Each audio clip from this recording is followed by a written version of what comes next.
It is 3 in the morning. A modern man lies awake, the cold blue light of his phone illuminating his exhausted face.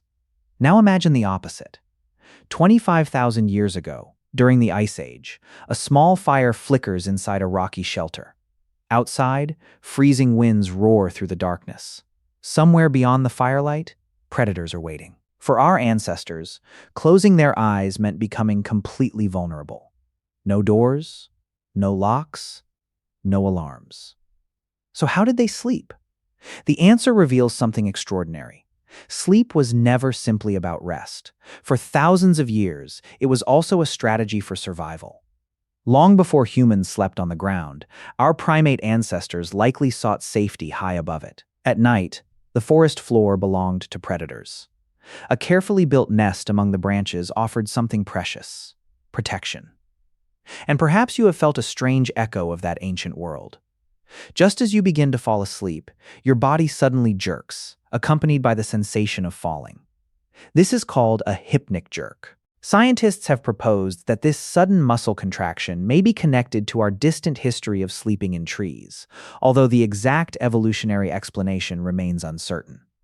Then came a revolutionary change: fire. As humans learned to control it, darkness no longer meant complete helplessness.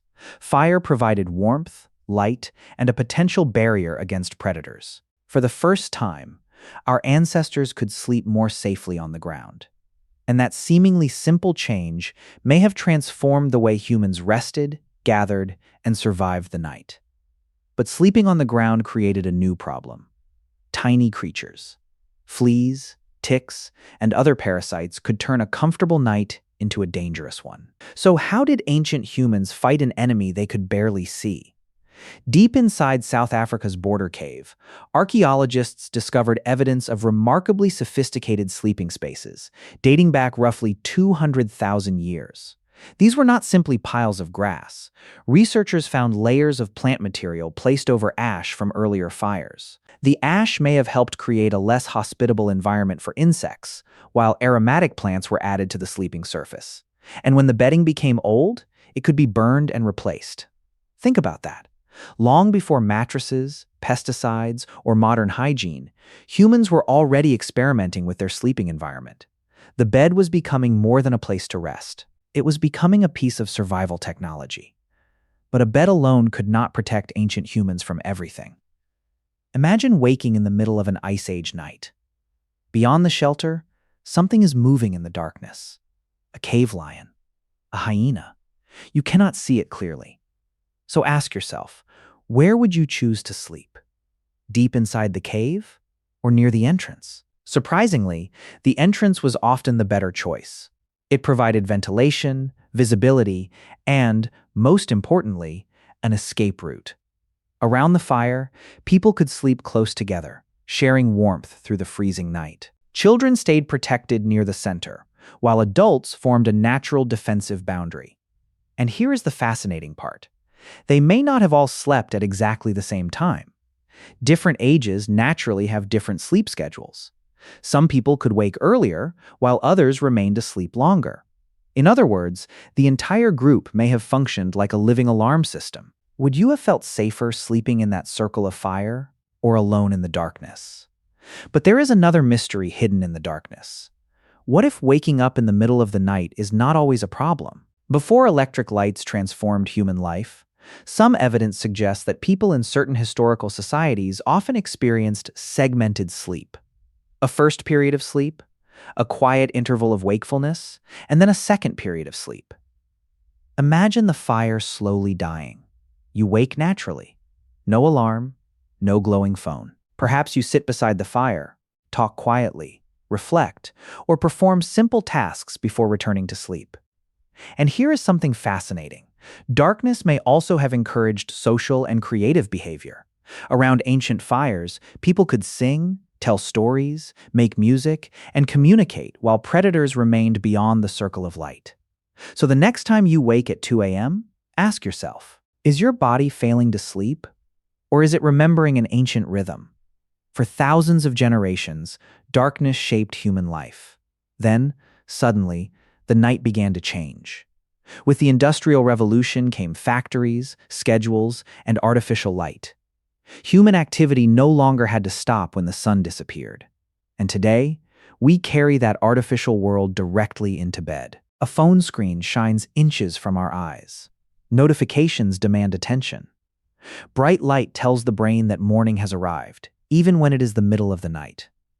But think about our ancestors for a moment.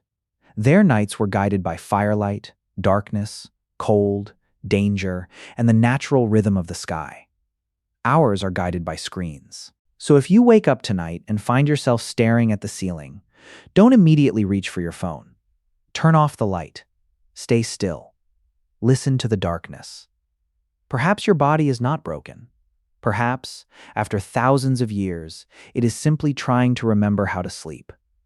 But the darkness may have offered ancient humans something more than protection and rest. Imagine a small group gathered around a dying fire. The children are asleep. A few adults remain awake, speaking in whispers while shadows move across the walls.